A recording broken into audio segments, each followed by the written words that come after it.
자, 사무엘하 12장 15절부터 13장 35절이었는데 이 내용은 지난주에 다윗이 범죄한 내용 뒤에 이어지는 내용이죠.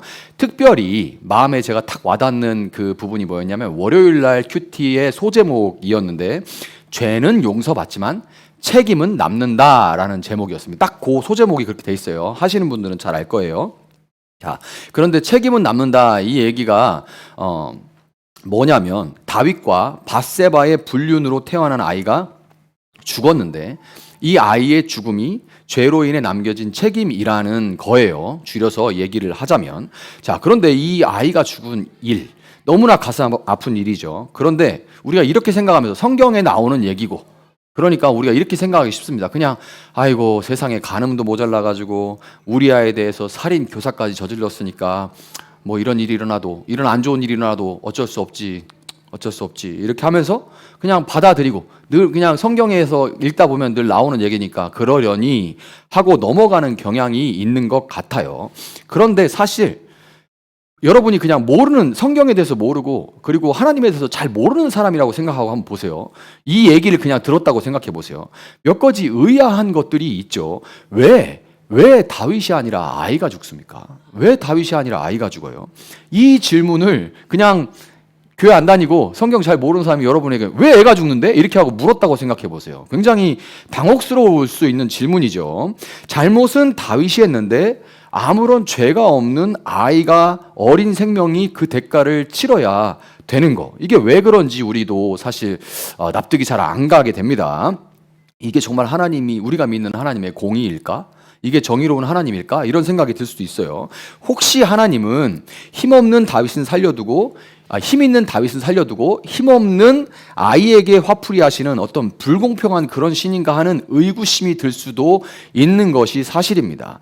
또 중요한 얘기가 있어요. 이게 뭐냐면 죄의 책임으로 그렇게 됐다. 만약에 이게 정말 죄의 책임이라면 하나님께 범죄한 대가가 이렇게 대가로 책임으로 이런 대가가 왔다는 건데, 그렇다면 하나님 입장에서야 그 책임의 분량을 어느 정도로 할지 분명하게 아시겠죠. 이 죄에는 이 정도 분량의 책임을 내가 대가를 치르게 할 거야 라고 하나님 입장에서는 분명히 아시겠죠. 그렇지만 하나님으로 인해서 그 책임을 감당해야 되는 사람 입장에서는 세상 법정에서처럼 판사가 딱 앉아가지고 징역 몇 년, 집행유예 몇 년 이렇게 분명하게 죄값을 지어주는 게 아니잖아요. 여러분 무슨 죄를 조금 졌어요. 잘못했어. 하나님 이거는 제가 몇 대 맞아야 돼요? 이렇게 몇 대 맞아야 되는데요. 그러면 몇 대 맞고 싶은데 한 대요. 맨날 이러지. 그런데 한 대로 안 돼. 뭐 이럴 수도 있고. 그래.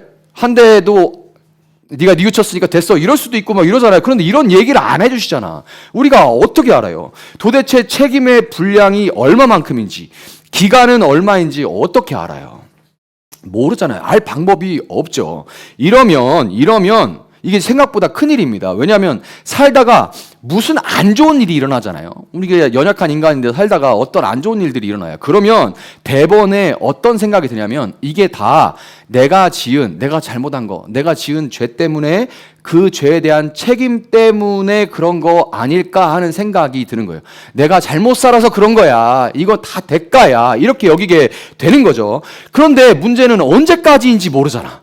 언제까지? 이게 언제까지 그 대가를 치러야 되는 걸 모르잖아요. 자, 너는 2026년 한 해 고생 좀 해봐라. 이렇게 딱 12월 31일 12시 자정 때까지만 하면 돼. 이렇게 규정을 지어주면 차라리 죽었다 생각하자. 이렇게라도 하겠는데 그 기간이 없잖아요. 그러니까 어떻게 되냐면 뭘 해도 안 될 수밖에 없다고 여기게 되고, 나는 뭐 어차피 하나님이 나한테 지금 화가 나서 이런 일이 일어나는 건데 뭐 이걸 내가 어떻게 할 거야. 뭘 해도 안 될 거야 라고 여기게 되거나, 그래서 결국에는 무기력함에 빠지게 되거나, 아니면 에라이 어차피 베린 몸인데 뭘 해도 안 되는데 어차피 베린 몸 아니야? 이러면서 대충 막 살기. 야, 이거 한 대 맞을 거 두 대 맞는 거, 한 대 맞는 거나 두 대 맞는 거나 어차피 하나님한테 맞으면 뭐 오징어처럼 되는 건 똑같은 거 아니야? 아유, 두 대 맞을 거 세 대 맞고 말지 뭐. 이렇게 될 수 있는 거예요. 대충 막 살게 될 수 있는 문제가 있는 거죠. 그렇다면 이런 문제들 때문에 죄에 대한 책임은 아무런 의미가 없다라고 결론 지을 수 있을까요? 야, 이런 얘기들 들어보니까 아이고 결국 죄에 대한 책임은 우리가 신경 쓸 문제가 아니야. 그냥 살면 돼. 이렇게 여길 수 있을까요? 그건 아니죠. 이 이야기 뒤에 이어지는 읽어보신 분들은 알 텐데 암논이라는 다윗의 큰아들, 그 다음에 압살롬이라는 또 아들이 있죠. 이 아들들, 다윗의 아들들 간에 벌어지는 사건들, 일명 이스라엘판 왕자의 난이 일어나요. 방언하고 막 이방언하고 일어나는 일처럼 이스라엘판 왕자의 난이 일어나는데, 이 왕자의 난이 일어나는 걸 보면 그렇게 죄의 그 책임은 아무 의미가 없어 라고 결론 짓는 것도 굉장히 섣불러 보입니다. 그래서 오늘은 성경이 말하는 죄의 결과와 그 책임에 대해서 살펴보고, 그렇다면 과연 우리는 그 책임을 어떻게 감당해야 되는지 그 비결에 대해서 살펴보도록 하겠습니다. 자, 교회 안에서 우리는 대개 사랑과 용서를 굉장히 많이 강조하죠. 여러분 사랑하세요. 하나님은 사랑이십니다. 그리고 용서에 대해서도 굉장히 많이 강조해요. 그것에 대해서 강조하느라고 죄에 대해서 깊이 다루는 것은 우리가 사실 꺼려합니다. 죄라는 얘기 좋아하는 사람 별로 없어요. 그러니까 강단에서도 별로 안 하게 됩니다. 꺼려하게 돼요. 하지만 죄라는 것을 가볍게 여기는 것은 그 죄가 가진 파괴력, 그 영향력을 간과하는 것과 같습니다. 다윗의 죄는 단순히 한 개인의 일탈로 끝나지 않죠. 그 한 사람의 일탈로 끝나지 않고 그 결과가 다윗의 자녀들에게 더 깊고 강한 영향력으로 전해지게 됩니다. 그걸 우리가 명백하게 볼 수가 있어요. 사무엘하 13장 다윗의 맏아들 암논을 먼저 보세요. 그는 자신의 이복누이, 어린 여동생이었죠. 압살롬의 여동생. 그래서 이복누이입니다. 이복누이인 다말을 연모했어요. 그러나 그의 사랑은 성경이 말하는 아름답고 거룩한 사랑이 아니었죠. 그는 자신의 아버지 다윗이 우리아의 아내 밧세바를 취했을 때 그랬던 것처럼 똑같이 자신의 힘과 지위를 사용해서 자기 욕심을 채웠습니다. 다윗의 모습하고 똑같은 모습이 나타나요. 암논은 자신이 그렇게 한 동기가 사랑인 양 포장했지만 정작 자신의 욕망을 채운 후에는 다말, 이 여동생을 짐승처럼 내쫓아요. 자기 욕심을 채우고 나니까 꽃이라는 게 딱 꺾고 나면 펴있을 때는 아 예뻐. 그럼 딱 꺾고 나면 이게 인간의 이기적인 꽃을 너무 난 사랑해서 그래. 사랑하면 냅둬야지. 꺾어가지고 아 예뻐. 이러잖아요. 딱 이런 모습이라니까요. 다말을 짐승처럼 내쫓아 버립니다. 이것은 그의 사랑이 철저하게 자기중심적이고 왜곡된 병든 소유욕이었다는 것을 증명하는 거예요. 아버지가 보여준 권력을 이용한 욕망의 충족이라는 이 죄의 패턴이 아들에게서 더 노골적으로 드러납니다. 다윗은 숨기려고나 했지. 얘는 그냥 어쩔 건데 하고 그냥 더 노골적으로 드러내고 있어요. 다말의 친오빠인 이 압살롬은 또 어떻습니까? 그는 누이의 복수를 위해서 치밀한 술수를 벌입니다. 아주 오랫동안 치밀하게 준비를 해요. 이 모습 또한 우리아를 전장에서 죽음으로 내몰았던, 편지 써서 보내죠. 자, 요압아, 우리아를 어떤 성벽 앞에 가서 그 맨 앞에 배치시켜. 그래서 그 위에서 떨어지는 돌 같은 거 맞아 죽게 해라. 아주 치밀하게 이렇게 우리아를 죽음으로 내몰았던 다윗의 간교함과 무섭도록 닮아 있습니다. 압살롬은 스스로 하나님의 자리에 앉아서 심판자가 되었어요. 율법에, 하나님의 율법이 있는데 그 율법을 따르기보다 스스로 칼을 들어서 형제를 죽이는 길을 선택한 겁니다. 이러한 모습은 창세기 3장에 인류의 조상 아담과 하와의 범죄 때와 정확하게 일치해요. 뱀은 하와에게 이 선악을 알게 하는 나무의 열매를 먹으면 하나님과 같이 될 거야 하고 그렇게 유혹을 합니다. 여기서 하나님과 같이 된다라는 말은 스스로 선과 악을 판단하는 기준이 될 것이라는 자기 중심성의 선포예요. 내가 선과 악의 기준이 될 거야. 내가 기준이야, 내가 나한테 좋은 거는 선이고 나한테 안 좋은 것은 악이야. 바로 내가 기준이야 라는 자기 중심성의 선포예요. 내가 기준이 되면 나는 타인을 통제하고 심판하는 자리에 오르게 됩니다. 아담은 하와를 사랑했어요. 사랑했지만 범죄 이후에 그녀를 자신을 타락시킨 장본인으로 비난하면서 상황을 자기 유리하게 통제하려고 했습니다. 하와 역시 아담을 지배하고 통제하려고 했기는 마찬가지죠. 하나님께서 그거 왜 먹었냐라고 추궁하시니까 아담은 누구 탓해요? 하와 탓하고, 하와는 누구 탓해요? 뱀 탓하죠. 그래서 이렇게 책임을 전가하는 모습, 늘 탓하는 책임 전가하는 모습은 스스로 심판자의 자리에 앉은 죄인에게 나타나는 가장 전형적인 모습인 겁니다. 이런 죄의 영향력은 그들의 자녀 가인에게서 정점을 찍어요. 아담과 하와에서 가인으로 한 세대에 내려왔는데 거기서 정점을 찍습니다. 가인은 하나님이 자신의 제사를 받지 않으시자 그 원인을 생각해보고 자기를 성찰해보는 게 아니고 어떻게 해요? 자기 동생, 그 원인을 동생 아벨에게서 찾죠.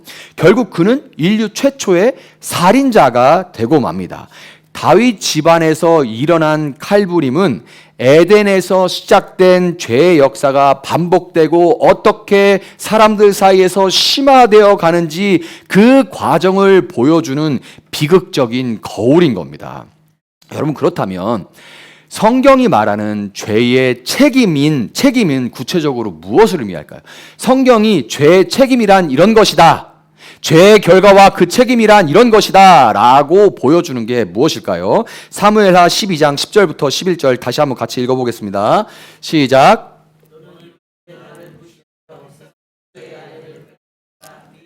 삼았으므로 이제부터는 영영 네 집안에서 칼부림이 떠나지 않을 것이다. 주님께서 또 이렇게 말씀하십니다. 내가 너희 집안에 재앙을 일으키고 네가 보는 앞에서 내가 너의 아내들도 빼앗아 너와 가까운 사람에게 주어서 그가 대낮에 너의 아내들을 욕보이게 하겠다. 아멘. 하기 어려운 말씀인데 하나님께서 이렇게 얘기하시죠. 이게 다윗에게, 나단을 통해서 다윗에게, 범죄한 다윗에게 하신 말씀입니다. 죄의 책임이라는 건 그래서 곧 저주 아래에 놓인다는 것을 의미하는 거예요. 여러분, 여기서 저주라는 거 잘 생각하셔야 됩니다. 하나님이 자, 벌 좀 받아보자. 인생 꼬이게 할게. 한번 가봐. 너는 쥐새끼같이 이렇게 쥐를 막 미로를 찾아가고 있는데 네가 가봐야 나는 이렇게 탁 맞고, 네가 이렇게 가면 난 널 탁 때리고, 이렇게 너를 골탕 먹일 거야. 이게 하나님이 내리는 저주가 아닙니다. 하나님이 우리를 골탕 먹이시려고 내리시는 벌이 아니라요, 하나님과의 관계가 끊어짐으로써 발생하는 필연적인 결과이자 우리가 놓여진 상태를 의미하는 겁니다. 이게 저주예요. 하나님께서 저주받아라 이런 게 아니고요, 하나님과 관계가 끊어진 상태에서 하나님 없이 우리가 맞이해야 되는 모든 것들을 얘기하는 거예요. 하나님 없이.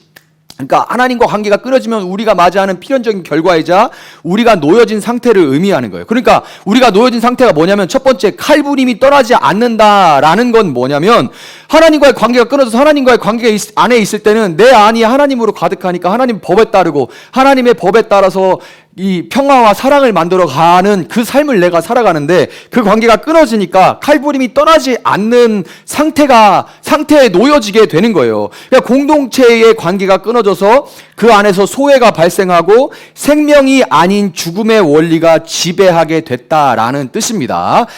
재앙이 일어난다는 건 또 무슨 얘기냐면, 그 전에 다윗은 어떤 사람이었습니까? 다윗이 어디로 가든지 승리하게 하셨다라고 성경이 기록합니다. 그거는 모든 전쟁에 승리했다 이런 얘기도 있지만, 어디 가나 그것을 하나님과의 관계로 해석하는 다윗의 삶이 승리하는 삶이었다라고 얘기하는 거였잖아요. 그러니까 늘 하나님으로 해석하니까 어떤 상황에서도 감사하니까 기쁨이 있고 만족하면서 살아갈 수 있었던 다윗의 삶이었습니다. 그런데 그 하나님의 신실하심과 그로 인한 형통함이 사라져버린 거예요.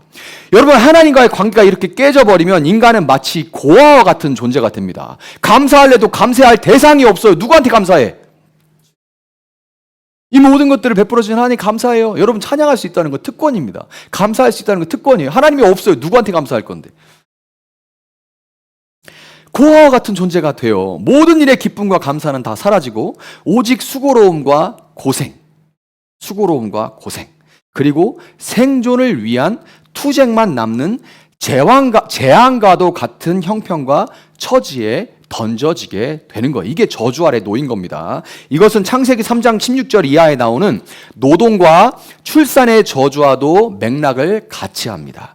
여자에게는 해산의 고통이 더해졌고, 이것은 우리의 가정과 일터에서 생명력 있는 관계를 맺는데 왜 우리는 그토록 어려움을 겪고 있는지 그 이유에 대해 설명해요.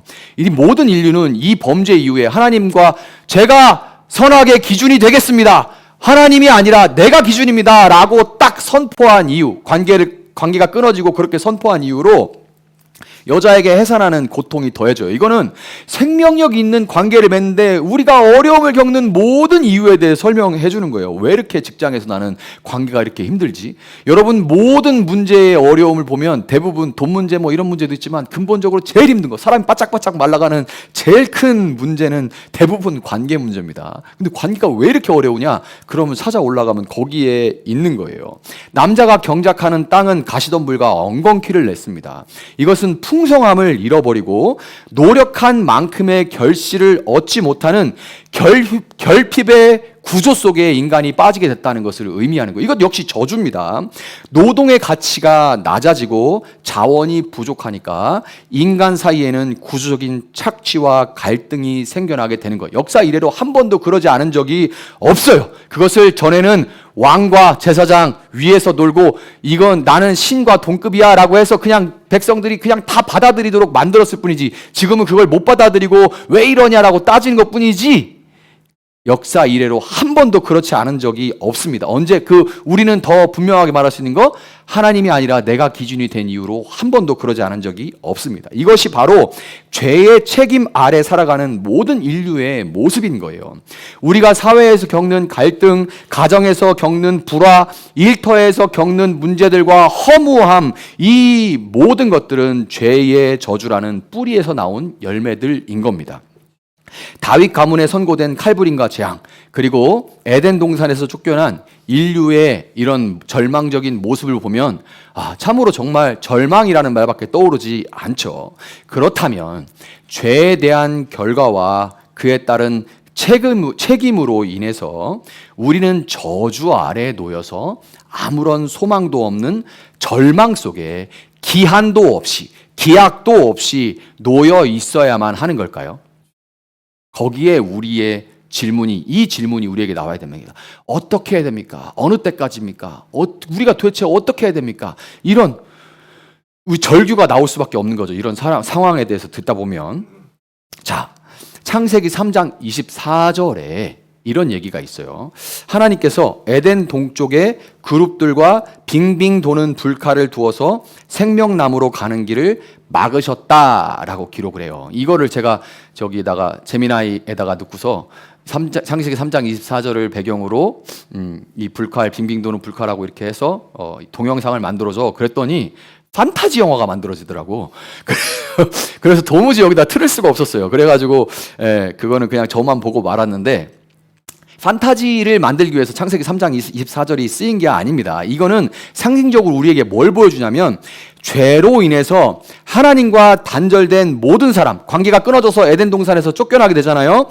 이 모든 사람은 그 누구도 거룩하신 하나님 앞에 스스로 나아갈 수가 없으며, 그 칼을 두루도는 불칼을 통과하지 않고서는 생명을 얻을 수 없다는, 하나님과의 관계 회복으로 갈 수가 없다는 것을 상징적으로 보여주고 있는 겁니다. 천사들이 지키고 있고, 그 다음에 칼도 그냥 칼이 아니라 불칼이고 엄청나게 빠른 속도로 빙빙 돌면서 에덴 동산으로 가는 길을 막고 있는데, 이 모든 상징적인 것들은 우리에게 뭘 보여주냐면, 저긴 못 가는구나, 저긴 못 가, 아무도 저긴 못 가 라는 걸 보여주기 위해서 하는 거예요.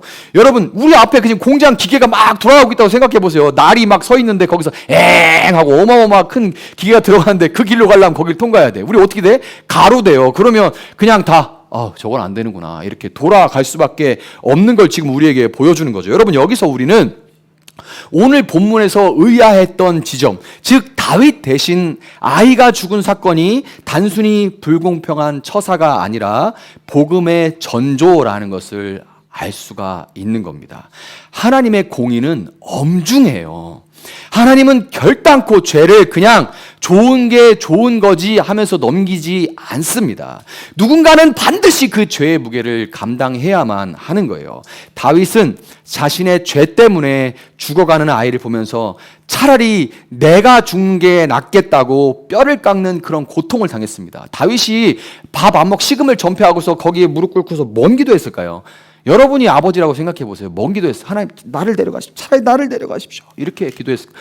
100번 그렇게 기도했을 겁니다. 차라리 나를 데려가라고 그렇게 기도했을 겁니다. 계속 아무것도 안 먹고 차라리 나를 데려가십시오. 주님 저를 데려가십시오. 그렇게 기도했을 거예요.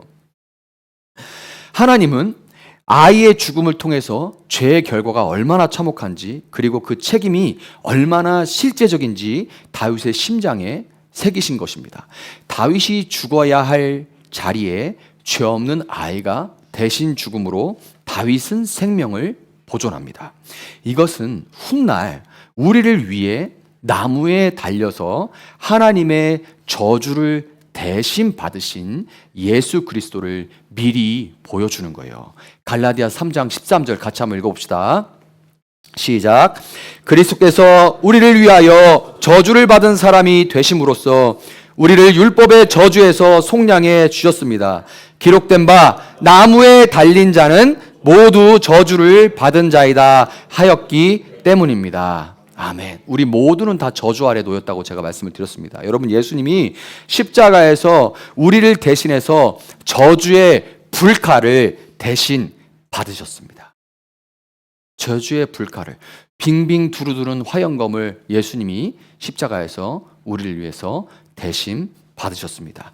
예수님이 대신 저주 아래 놓이심으로 이제 우리는 죄의 결과에서 끊어져 위로는 하나님과 평화를 이룰 수 있게 되었고, 좌우로는 가정과 직장과 삶의 터전에서 다시금 생명력 있는 관계를 낳고 일상의 만족함을 누리며 감사할 수 있는 존재가 이미 되었다는 것을 여러분 믿으시기를 바랍니다.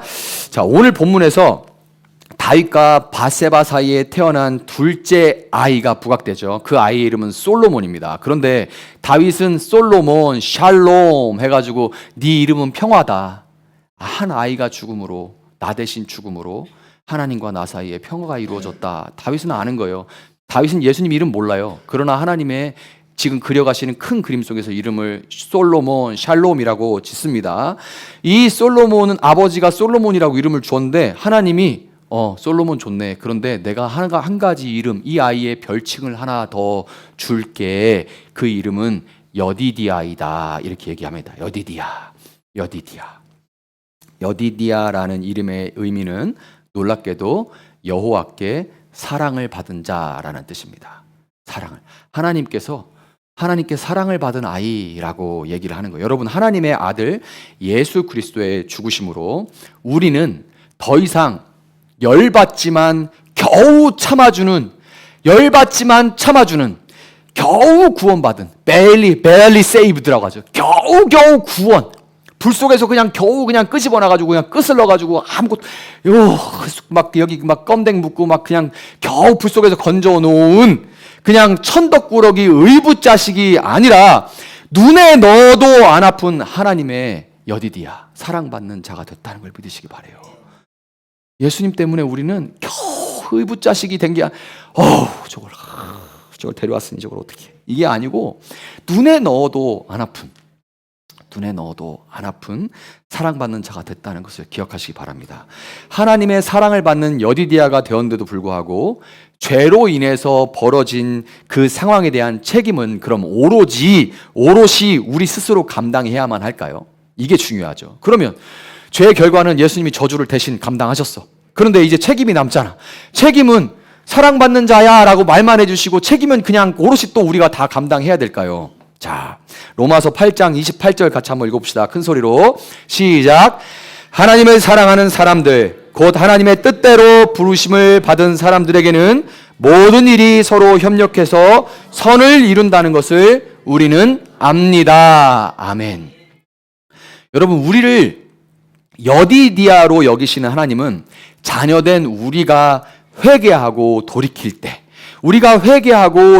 때 우리의 지난 실수와 잘못된 선택, 도무지 어떻게 할지 모를 만큼 꼬이고 꼬여버린 인생의 실타래까지도 모든 악을 선으로 반드시 바꿔주시는 분입니다. 아멘입니까? 여러분이 아무리 꼬아놓은 인생도 하나님은 그 실타래를 분명하게 다 펼쳐 놓으세요. 여기 기타 줄도 막 꼬여 있거든요. 근데 제가 저 어떻게 풀러? 하나하나 이렇게 해서 풀러 놓으면 풀 수 있잖아요. 저도 저거 풀 수 있는데 하나님 여러분 인생에 꼬인 실타래 못 풀겠습니까? 아버지 하나님이 우리의 삶을 이렇게 책임져 주시기 때문에 우리는 이제 나 하나도 감당이 안 되는데 암논과 압살롬까지 날뛰는 것 같은 골치 아픈 인생이라 할지라도 더 이상 죄의 결과와 그 무게에 눌려서 무기력하게 살 필요가 없는 거예요. 그런 너무나 기쁜 소식이죠. 여러분, 여기 이 소식을 받으신 여러분들은 여기서 이제 이렇게 물어야 돼요. 우리가 하나님의 사랑을 받는 여디디아가 됐습니다. 너무 감사합니다. 그러면 하나님, 이 놀라운 은혜를 받은 우리는 이제 죄를 지어도 아무 상관이 없는 면책 특권이나 면죄부를 받은 걸까요? 이런 질문이 와야 여러분이 성숙한 크리스찬이 되는 거예요.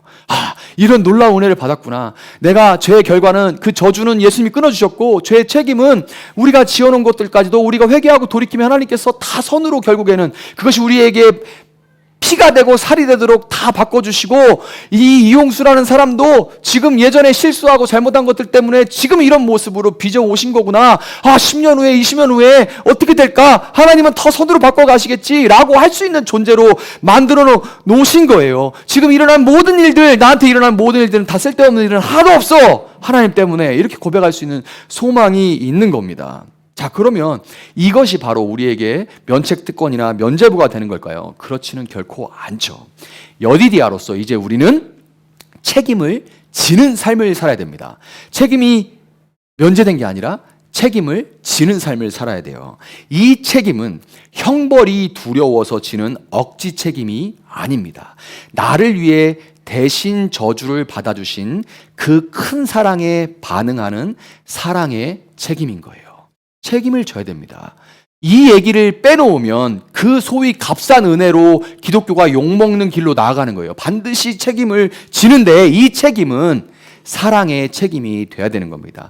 예수님은 여러분 베데스다 연못에서 38년 된 병자를 고치신 후에 또 가늠하다 현장에서 잡힌 여인을 용서하신 후에 공통적으로 그들에게 이렇게 말씀하셨어요. 뭐라고 말씀하셨어요? 가서 다시는 죄를 짓지 말아라 이렇게 얘기하십니다. 이제 다 깨끗이 됐으니까 괜찮아 가. 어이구 누가 내 새끼한테 뭐라고 그래. 이게 아니에요. 그래 이제는 다 용서받았으니까 다시는 똑같은 죄를 짓지 마라 이렇게 말씀하십니다. 죄의 책임에서 자유케 된 하나님의 사랑받는 자녀는 이제 자발적으로 죄를 멀리하고 하나님 말씀에 순종해서 자발적으로 선에 속하려는 책임을 져야 하는 거예요. 또한 예수님은 치유받은 사람들에게, 예수님이 치유하신 사람들이 있죠. 치유받은 자들에게 뭐라고 하시냐면 가서 네 몸을 제사장에게 보여라 이렇게 말씀하십니다. 안 해도 되는 거잖아요. 근데 가서 네 치유받은 몸을 제사장에게 보여라 이렇게 말씀하세요. 이것은 깨어진 사회적 관계를 회복하고 자신이 끼친 영향에 대해서 책임을 다하라는 의미입니다. 진정으로 용서받은 사람은 소극적으로는 내 죄로 인해서 상처받은 가족과 이웃에게 용서를 구함으로써 책임을 져야 됩니다. 용서를 구한다는 것은 당연히 신체적으로, 정서적으로, 재정적으로 손해 입힌 것이 있다면 거기에 대해서 보상하기 위해서 애를 쓰는 것을 당연히 포함하겠죠.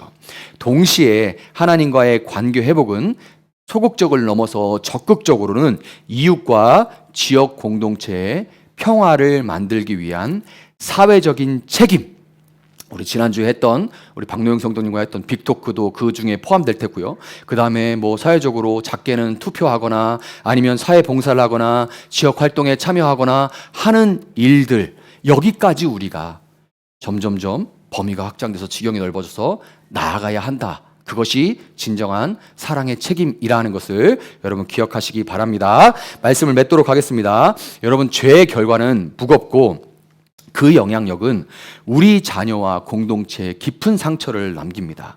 다윗의 집안에 일어난 비극은 죄가 얼마나 파괴적인지를 우리에게 경고해요.